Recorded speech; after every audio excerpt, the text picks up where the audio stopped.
భారత్కు వచ్చే అవకాశాలను మోదీ సర్కార్ సద్వినియోగం చేసుకోలేకపోతోందని ఆరోపించారు ఇండియా కూటమి నేతలు. టెక్నాలజీ విషయంలో పక్క దేశాలతో పోలిస్తే మన దేశం వెనుకబడిందన్నారు. బీజేపీ ఇతర రాష్ట్రాలపై కేంద్రం వివక్ష చూపుతుందని విమర్శించారు. ఇతర పార్టీలకు చెందిన నేతలను అక్రమంగా అరెస్టులు చేస్తూ జైల్లో పెడుతున్నారని విమర్శించారు. కమలం కుట్రలకు భయపడేది లేదని తేల్చి చెబుతున్నారు ఇండియా కూటమి లీడర్లు.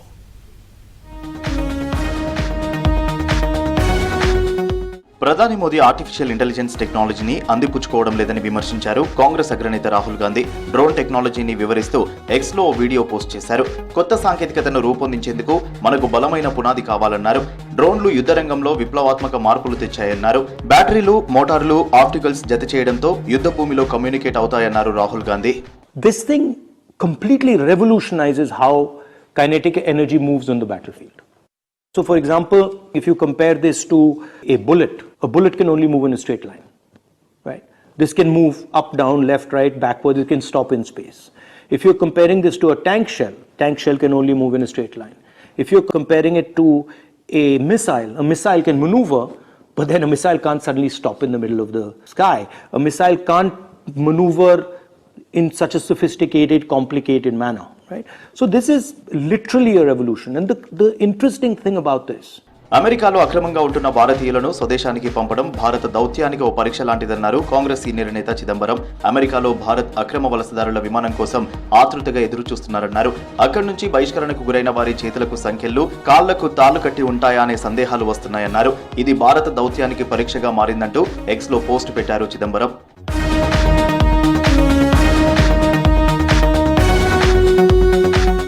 అమెరికాలో అక్రమ వలసదారులను భారత్ తీసుకొచ్చే విధానంపై ట్రంప్తో మోదీ ఎందుకు చర్చించలేదని ప్రశ్నించారు ఎంపీ శశి థరూర్. ప్రధాని మోదీ అమెరికా పర్యటనపై ఇంకా కొన్ని ప్రశ్నలు మిగిలే ఉన్నాయన్నారు.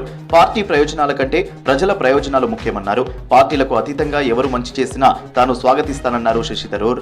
Some of the important outcomes of Prime Minister Modi's visit with President Trump is that there are good things from the point of view of the Indian people. There are some questions that still remain. For example, why did the question of the way in which those illegal immigrants were returned to India not get addressed? I asked the question, did Mr. Modi perhaps raise it behind closed doors? In diplomacy, not everything is laid out publicly. But it's important that one raise this issue and flag it. This was missing. భారతీయ వలసదారులను తీసుకొస్తున్న విమానం పంజాబ్లోనే ఎందుకు land అవుతుందని ప్రశ్నించారు Punjab CM Bhagavanth Maan. ఆ విమానాన్ని వెంటనే దారి మళ్లించాలన్నారు. America దేశ సైనిక విమానాన్ని సరిహద్దు రాష్ట్రంలో ల్యాండ్ చేయడానికి అనుమతిస్తే జాతీయ భద్రతకు ముప్పు ఉంటుందన్నారు భగవంత్ మాన్. ਜੇ ਨੀਅਤ ਹੋਵੇ ਤਾਂ ਉਹਨੂੰ ਦਿੱਲੀ ਉਤਾਰ ਲਓ, ਹਿੰਡਨ ਉਤਾਰ ਲਓ. ਹਾਂ, ਇੰਨਾ ਕਿ ਮੈਨੂੰ ਪਤਾ ਲੱਗਿਆ ਕਿ ਉਹ ਇਸ ਗੱਲ ਤੇ ਸਹਿਮਤ ਨੇ ਕਿ ਸਾਨੂੰ ਮਤਲਬ ਸਿਵਲ 에ਅਰਪੋਰਟ ਤੇ ਖਾਸ ਤੌਰ ਤੇ ਬਾਰਡਰ ਵਾਲੇ 에ਅਰਪੋਰਟ ਤੇ ਕਿਸੇ ਦਾ ਸੈਨਿਕ ਜਹਾਜ਼ ਉਤਾਰਨਾ, ਉਹ ਵੀ ਅਮਰੀਕਾ ਵਰਗੇ ਕੰਟਰੀ ਦਾ ਜਿਹੜਾ ਦੁਨੀਆ ਦਾ ਸਰਪੰਚ ਕਹਾਉਂਦਾ ਆਪਣੇ ਆਪ ਨੂੰ, ਤਾਂ ਇਹ ਗਲਤ ਹੈ. ਤੁਹਾਡੀ ਦੇਸ਼ ਦੀ ਸੁਰੱਖਿਆ ਨੂੰ ਖਤਰਾ ਹੋ ਸਕਦਾ ਹੈ. అమెరికాలో భారత్కు చెందిన అక్రమ వలసదారులు పంజాబ్కు చెందిన వారు మాత్రమే లేరన్నారు జమ్మూ కాశ్మీర్ సీఎం ఒమర్ అబ్దుల్లా. అక్రమ వలసదారులు ఇతర రాష్ట్రాలకు చెందిన వారు కూడా ఉన్నారని చెప్పారు. పంజాబ్ సీఎం భగవంత్ మాన్ తన రాష్ట్రంపై ఆందోళన పడటం సహజమేనన్నారు ఒమర్ అబ్దుల్లా. वो पंजाब के मुख्यमंत्री हैं, जाहिर सी बात है कि पंजाब के मुतालिक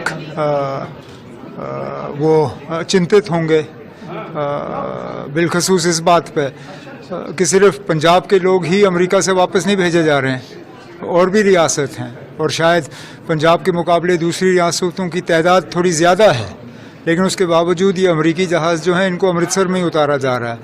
तो उनकी अगर इसके बारे में कोई खदशात है या शिकायत है, जायज़ है. ఉత్తరప్రదేశ్ లక్నోలో సమాజ్వాదీ పార్టీ నాయకుడు మనీష్ జగన్ అగర్వాల్ అరెస్టుతో రాజకీయాలు వేడెక్కాయి. మనీష్ జగన్ అరెస్టుతో ఎస్పీ నేతలు ఆందోళన చేస్తారని ముందు జాగ్రత్తగా సమాజ్వాదీ పార్టీ అధ్యక్షుడు అఖిలేష్ నివాసం దగ్గర పోలీసు భద్రత పెంచారు. బారికేడ్లు ఏర్పాటు చేశారు. సమాజ్వాదీ పార్టీ ఆఫీస్ ముందు భారీగా మోహరించారు పోలీసులు. తమను ఎంత ఇబ్బందులకు గురి చేసినా పోరాటం ఆపమన్నారు ఎస్పీ చీఫ్ అఖిలేష్ యాదవ్. బారికేడ్లు, పోలీసుల భద్రతతో తమకు అడ్డుకోలేరన్నారు.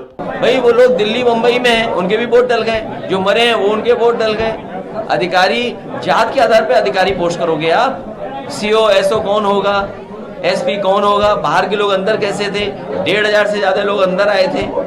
तो मैंने कहा एक विधानसभा में 420 चल सकती है, 403 में 420 नहीं चलेगी.